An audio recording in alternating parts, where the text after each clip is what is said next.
Welcome to Youth Baseball Talk with Gabriel and Chris. Today's sponsor is America Team Sports. Thanks for sponsoring today's video. Today's guest is Tony Apollaro of the Texas Rattlers. Thank you for coming in, Coach. Great to be here. All right, Coach, what got you into coaching? Well, quite honestly, I got an email 15, 16 years ago from FMYSA. My family lives out in Flower Mound, and FMYSA is the organization that runs the baseball and softball sports. And so I actually started with softball. I had never coached before, but they said, hey, look, if your daughter wants to play, we need coaches. Yeah. And so let's do, and I was like, well, I think it's different. My wife had played softball in high school, and she's like, we'll figure it out. It's not that big a deal. I had played baseball in college, and so I was just started with a request that they needed volunteers and needed help, and started with 4 or 5U and recreation. She did that until 8U when that became the All-Stars, and that's, select used to start at 8U. I mean, nowadays it's different for both sports, but for her, it started at 8U, and it sort of went on from there. And then I have another son, Anthony. So once she got into middle school, I sort of peeled off, and Anthony was then old enough to start playing rec ball. And so I started with him. And then once Anthony moved on to middle school and more paid coach type programs, then I've picked up my youngest. So I've had 3 different waves of youth coaching, and it's all different, huh? all very different. And I've changed as that happens, and life changes, right? And the environment around the games change significantly, and so it's been quite a ride. I mean, we are blessed in that it's kept our family close. We have one daughter who's playing in college, Division I up in New York at Columbia University softball, and she played at Flower Mound. Yeah, thank you. She played at Flower Mound High School, which was an amazing program for her. Great experience. Anthony, as you know, Coach, is at Shelton and plays baseball there, and is going off to college later on after he graduates this year to play. And then our youngest is in middle school, Jack. So it's been great for our family. They're getting up there. Where's Anthony? Where's he going to school? So it's very interesting. I know it's not total youth baseball, but it's sort of the path that a lot of folks may want to know a little bit about. For sure. This past summer with COVID was, sort of the recruiting. Anthony was not a recruit that was, as a freshman, committed to the University of Texas, right? Like he was undersized, loved the game, worked hard, played on a great team out in the Argyle area, Dallas Nationals. But all of those guys were a little bit undersized and working towards getting better, and they all did. They had an amazing run as a team and as an organization, as that showcase team. Right. But their coaches were not allowed to recruit. Camps were not allowed to happen. You had to send video in. So we were really blessed with Anthony to get an offer for a Division II school up in New York. Okay, so you're going to have... It's called Pace University. University? You're going to have both kids up there in New York, huh? Yeah, and my family's from up there. So, so there's family close by. Yeah. That works. Nanny and Papa will be pretty much at every game and feeding the kids, and they love it. They're really excited. But Pace is a Division II school located in Westchester County, New York, just north of New York City. And so technically, I think as the crow flies, the kids will be like less than 10 miles apart. Oh, wow. While we'll be down here in Texas. Nice. Just the 3 of us. Well, they get to deal with the snow and the cold while we get the heat. Yes. What we dealt with last week. Yeah, exactly. The winter storm, they'll be feeling that pretty often. Exactly. So. Now, we kind of touched on this, but how long have you coached for? It's a 2-part question. Yep. And how long have you been with the Rattlers for? Sure. So started with Lauren for softball, but really from a baseball perspective, I took over Ant's. I coached Anthony and the boys that were playing rec ball when he was at 8U. And then we had a nice run, and then they asked me to coach the all-star team. At that time, Flower Mound had one Rattler team and two all-star teams. And to give you a perspective, that was 10 years ago. Anthony's now 18U. So 10 years ago, there was one Rattler team at 8U, and there were two all-star teams. Okay. And then that few of those teams, then they started two Rattler teams, and Anthony's quote all-star team. We actually moved to an organization called the North Texas Titans, and that was run by a coach by the name of John Tompkins. At the time, he was the head coach at Lake Dallas High School. Okay, and so he helped me learn that select world. I mean, it seems obvious. You sign up as AA, but I don't know the difference between an open tournament. Yeah. I didn't know any. Softball is very different than baseball. And so 10 years ago, we did the North Texas Titans. Did that for a year and a half, and then that team became a DBAT team as Coach Tompkins merged his organization into the DBAT organization. That was about when Anthony was in middle school, right? Yeah, he was kind of. Yes, he was sort of like that. Was probably the merger into DBAT was a year or two before middle school, Okay. but by middle school we were playing with the DBAT organization. Gotcha. And which was really great for us. I was a coach there. Coach Tompkins was a great resource. Taught me a lot about, look, I played college baseball. You guys are so young. It's crazy. So, in 1989, I went off to play college baseball. So the practices, let's just say, I had a little gray hair and I've been around it for a while. I never played professionally or anything like that, like a lot of coaches do and a lot of resources do. But I've always loved the game. I played on a summer ball team growing up that was super, super competitive. We went to the Connie Mack World Series. And so we were, back in the day out of New York, we were one of the best teams around. And so it just was, and my dad coached, right? He played at the Naval Academy.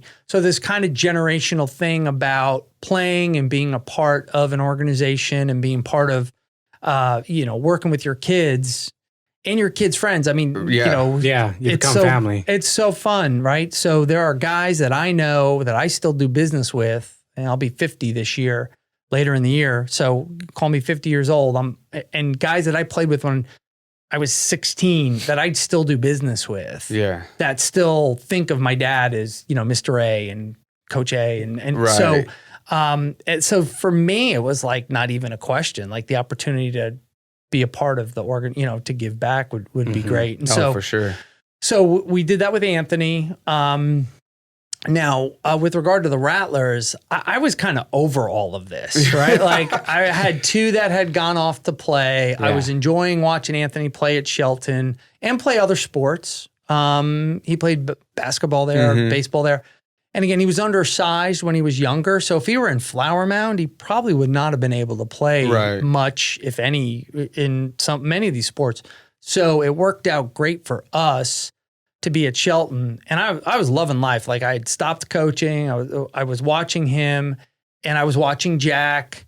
And Flower Mound Youth Sports came to me and said, hey, we're going to start a 7U select team, a Rattler team, the first one that's 7U. Would you think about coaching it? And so I'm like, wait a second. That's starting super early, right? Yeah. Like as I said before, these kids started at 9 for select or after 8U all-stars after they've had a taste. 7 is crazy. Now, and Coach Rojas knows this. So Jack is actually young for his grade. So he was playing up. So at that time, this little club rec team we had, which I was not coaching. I was just cheering as a dad, which was fun for a little bit. Jack was, they were playing 7U, but they were 6th graders.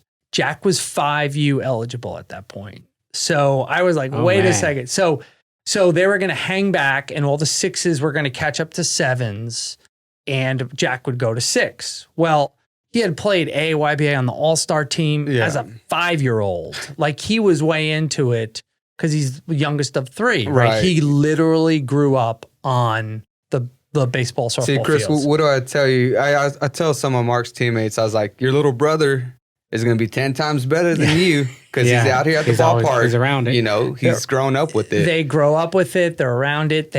And look, Jack figures, hey, I'm either going to play or I'm going to be sitting at somebody's game. So I might as well play, right? Right. And so even though Jack was young and Jack was, I was concerned, like, that's starting way early. Like burnout, you know, we got, so I then said, well, look, if I can do this the way I think is prudent and to do it the right way is to really develop the kids, right? Yeah. Like I'd been in, you know, organizations that were like, hey, you know, we have to be major at a certain level.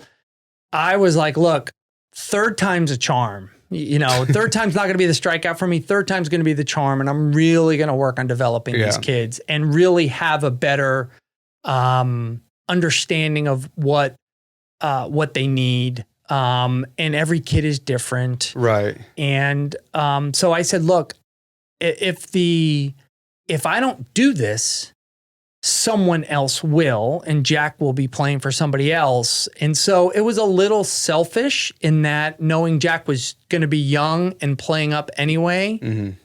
That was, I wanted to, you know, help do it right. And I was about to say, you got him at a right age, you know, that young. So you actually help them develop the skills and show them the right way to do it. So it was good timing for you. It was, you know, it was great. So Anthony was, he was, you know, I think eighth grade or something like that. So it was time for me. I wasn't coaching him any longer. So, you know, I was like, and Penny, my wife, Penny was like, hey, look, you know, we did it for everybody else. I'm just like, here's your coaching hat. Yeah. I'm just like, I'm not that young anymore, but, you know, we love it. And so sort of a neat thing is Flower Mound Youth Sports gives amazing support. We got beautiful fields. Beautiful fields, yeah. Yeah, if you've ever, for the people on the podcast that are listening, you know, the general manager, Tracy Black, does an amazing job out there running tournaments, doing what's best for the community. Oh, yeah. His YBA tournament is just awesome. And, you know, it was like one of those things where it's a bit of a no-brainer. Yeah. And so what we did was with the Rattlers, we took basically that team that was a rec team that was playing up an age group. We basically took that team and we added a few players. And right now, fast forward, they're 12U. So they started at 7s. They have developed incredibly well, and we can talk, you know, about how and what we did and what were some key things we did there. But I think the most proud thing I have or feel about it is of the original 11 that we had, I think 8 of them are still on our team and on our roster. Okay, that's good. Yeah, and that, like, you know, because anybody at our age group, they know us, and you know, we probably were a little better earlier on, most likely because we had a lot of younger brothers. Right. You know, we literally had a lot of Jacks, right? Over half the roster had older brothers that were playing select. Oh, yeah. And so we were pretty advanced young.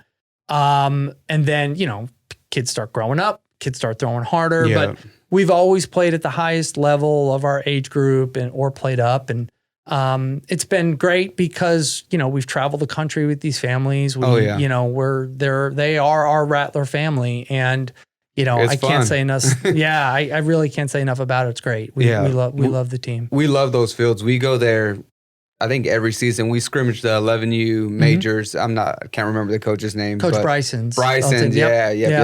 They're a fun group. Yeah. So you've been coaching for 15 years. How has your coaching philosophy changed over time?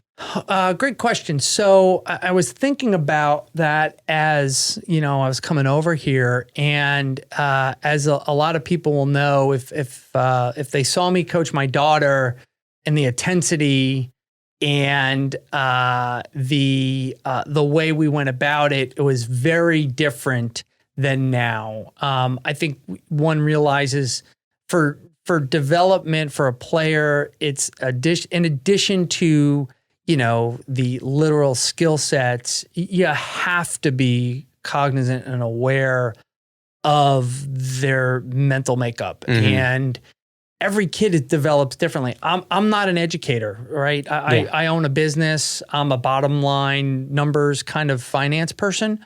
But I do love the mental side. I do love to learn about and really helping these kids. And so I think yes, I can do the X's and O's and the fundamentals as good as anyone.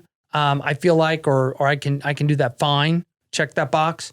But what I really pride myself on is sort of, even at a young age, telling them about why this is a life lesson, and sort of my, I guess the best way to describe it is my talks at the end of games have gone from, we need to do this better, we need to do this better, we have to do that better, we have to execute, to, hey guys, we need to learn from this. And the life lesson, because guess what? In life, you are going to, an umpire is going to make bad calls. Yep. You're going to have a boss you don't like. You're going to have a teacher that you feel is unfair to you. This is how you work through those things. And you know what? Those poor kids, they've hurt me a lot. Yeah. But I feel like, you know what? That's that's where I really feel I can do the most good and add the most value to my players.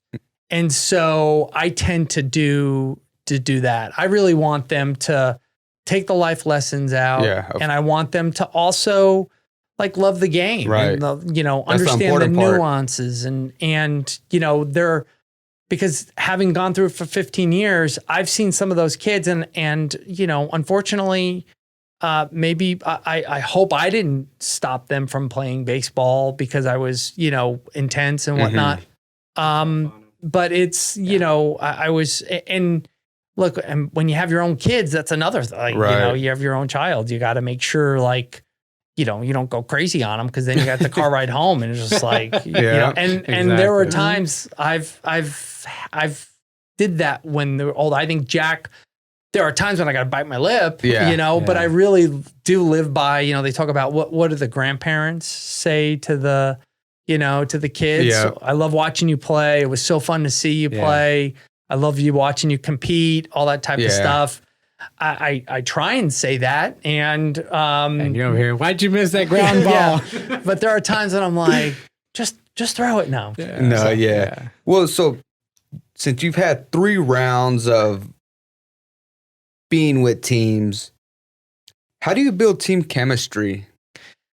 Great question. So I think one of the things we've done with the Rattlers is we've made that part of the culture. I think we had that with all the other teams as well too. And again, I've done business with a lot of those families. A lot of those families, when it's your first kid and you're all the same age, you're going to go to restaurants after games and whatnot.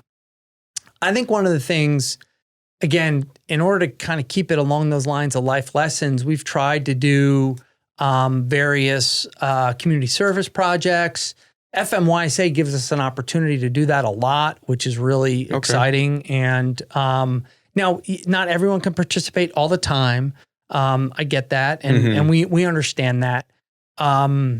We do a lot of that. We do a lot. The travel trips are great. We've done that. We started, with the, going to Waco, or we would go to up in Ardmore to the Oklahoma-Texas shootout and whatnot. But at this point, we've gone to Omaha with the team. We've gone to Gulf Shores with the team. And so the families, again, we got 7, 8 of the families are still around that That's have been good. here for so long. So it just becomes pretty organic. Mhm.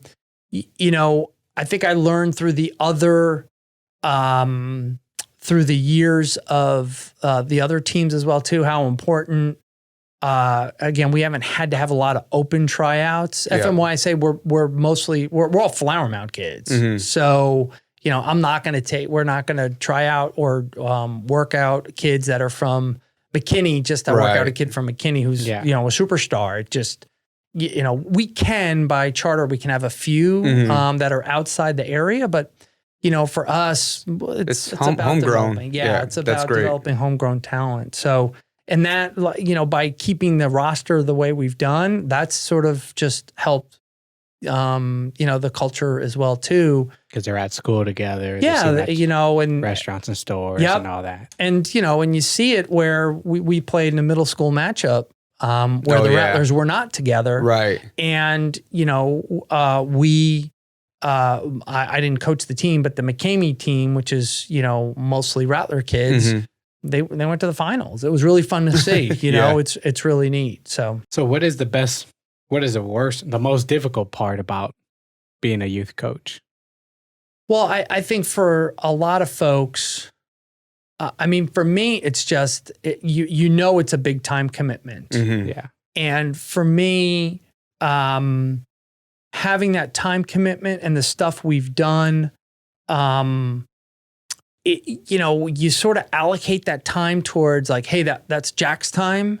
Yeah. And you're not really with Jack, right? Like, you know, when I did all that coaching for Anthony and all that coaching for Lauren, it's, you know, they're teammates as well too. And, you know, if you're into it, like I'm sure all the people are that are coming up on the podcast, you know, you end up spending so much more time than you realize. Yeah. And sometimes it has nothing to do with you want to make sure that the kids get everything out of it. And sometimes you just won't click with a kid, right? It just is, you know, you may not be really, really super close with them. And, but that's okay. You know, you just know that it's a numbers game, you know, or a family decides that they don't want to be part of your team any longer.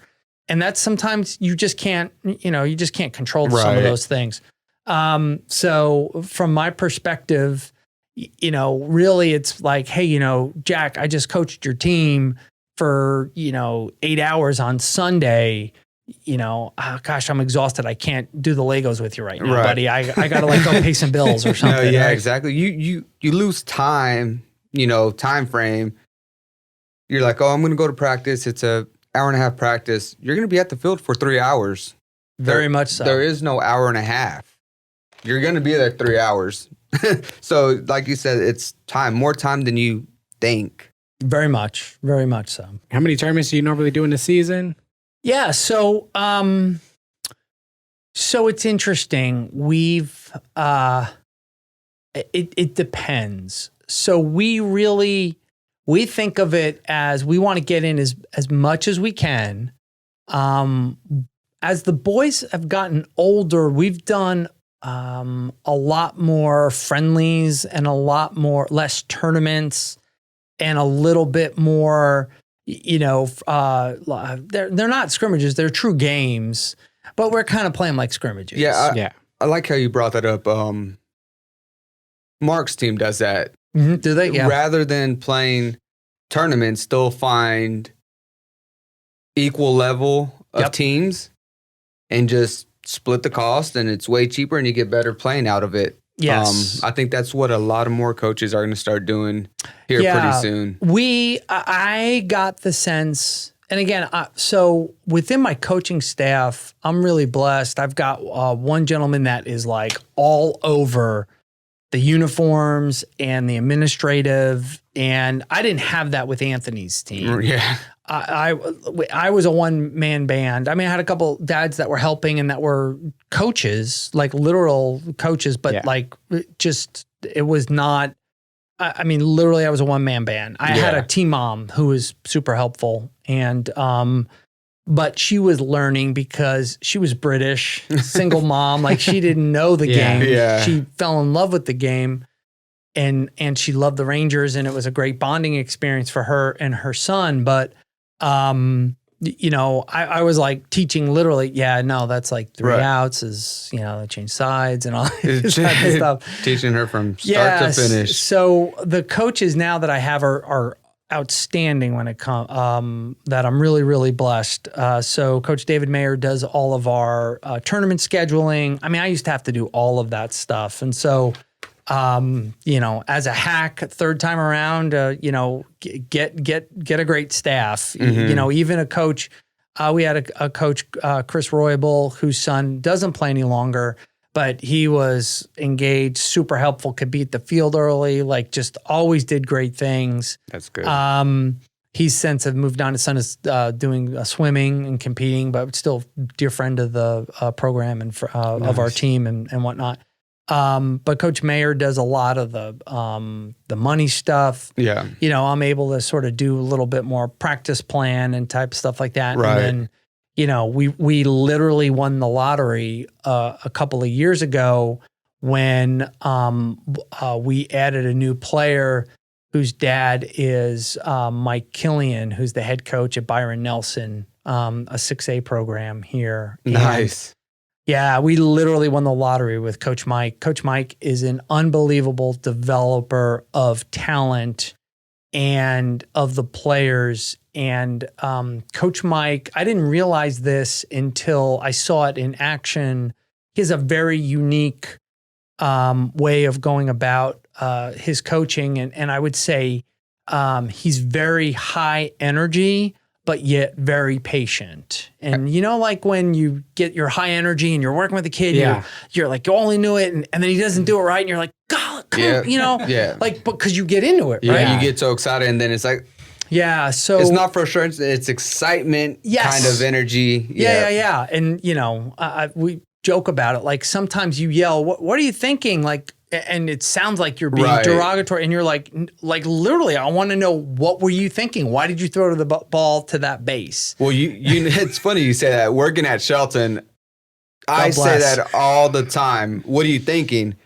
It's not me yelling. It's me actually trying to figure out, what are you thinking? Amen. What's your process going on fielding the ball or moving to the side? Yep. That's funny. Yeah. But so, and for parents out there, one of the things that Coach Mike does, again, he's very, very high energy, but he's patient and he's an educator. Like he is about the education. We are all about the why now on our team, explaining why we do things. And that allows me, because Coach Mike is high energy, he's running all the drills. I can literally, just walk around, and if I see something, I could take a kid aside and say, hey, this is why we do this drill. Yeah. This is why we run it. So it's very different than having to be the guy that's always hitting the fungos. Oh yeah. Throwing the balls, catching the bullpens. I'm blessed with that ability to kind of really be more of, quote, a head coach. Now, Mike runs all the drills. He's effectively, the head coach, but we have a great partnership in that. That's good. We always kind of, why would, let's use this pitcher in this situation. He's taught me, I was organized, but he taught me to be crazy, super organized now. And we have contingency plans. And I don't think that's just him being an educator. He's a military guy too. Nice. He's in the Navy. So there we Gotta go. be prepared. Yes. Gotta be prepared. Yeah. And it's neat to have that resource. That's fun. He's amazing. So during COVID, are y'all doing training one-on-one, or are y'all just having kids do the drills on their own? How's that going? So we're really lucky. FMYSA back in the summertime, sort of the president, Jeff Nelson, and the GM, Tracy Black, led the charge to allow these small groups where the kids could get in with coaches and get 3 of them on. So those guys were getting work way back in June of this past year. But at this point with COVID, we are doing our outdoor practices and outside practices I know some of the boys do a lot of lessons and do one-on-one work. Many utilize the instructors at DBAT in Louisville and the strike program and whatnot in DBAT in Louisville.